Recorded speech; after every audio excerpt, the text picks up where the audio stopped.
116 സങ്കീർത്തനങ്ങൾ. കൃതജ്ഞത. ഞാൻ കർത്താവിനെ സ്നേഹിക്കുന്നു. എൻ്റെ പ്രാർത്ഥനയുടെ സ്വരം അവിടുന്ന് ശ്രവിച്ചു. അവിടുന്ന് എനിക്ക് വിചാരിച്ചു തന്നു. ഞാൻ ജീവിതകാലം മുഴുവൻ അവിടുത്തെ വിളിച്ചപേക്ഷിക്കും. മരണക്കെണി എന്നെ വലയം ചെയ്തു. പാതാളവാശങ്ങൾ എന്നെ ചുറ്റി. ദുരിതവും തീവ്രവേദനയും എന്നെ ഗ്രസിക്കുന്നു. ഞാൻ കർത്താവിൻ്റെ നാമം വിളിച്ചപേക്ഷിച്ചു. കർത്താവെ, ഞാൻ യാചിക്കുന്നു, എൻ്റെ ജീവൻ രക്ഷിക്കണമേ. കർത്താവ് കരുണാമയനും നീതിമാനുമാണ്. നമ്മുടെ ദൈവം കൃപാലുവാണ്. എളിയവരെ കർത്താവ് പരിപാലിക്കുന്നു. ഞാൻ നിലം പറ്റിയപ്പോൾ അവിടുന്ന് എന്നെ രക്ഷിച്ചു.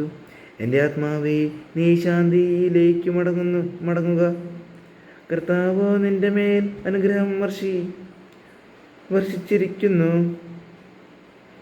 അവിടുന്ന് എൻ്റെ പ്രാണനെ മരണത്തിൽ നിന്നും, ദൃഷ്ടികളെ കണ്ണീരിൽ നിന്നും, കാലുകളെ ഇടർച്ചയിൽ നിന്നും മോചിപ്പിച്ചിരിക്കുന്നു. ഞാൻ ജീവിക്കുന്നവരുടെ നാട്ടിൽ കർത്താവിൻ്റെ മുൻപിൽ വ്യാപരിക്കും.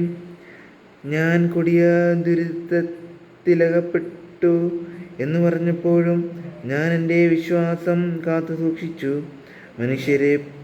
മനുഷ്യരെല്ലാവരും വഞ്ചകരാണെന്നു പരിഭ്രാന്തനായ ഞാൻ പറഞ്ഞു. കർത്താവ് എൻ്റെ മേൽ ചൊരിഞ്ഞ അനുഗ്രഹങ്ങൾക്കു ഞാൻ എന്തു പകരം കൊടുക്കും? ഞാൻ രക്ഷയുടെ പാനപാത്രമുയർത്തി കർത്താവിൻ്റെ നാമം വിളിച്ചപേക്ഷിക്കും. അവിടുത്തെ ജനത്തിൻ്റെ മുൻപിൽ കർത്താവിന് ഞാൻ എൻ്റെ നേർച്ചകൾ നിറവേറ്റും.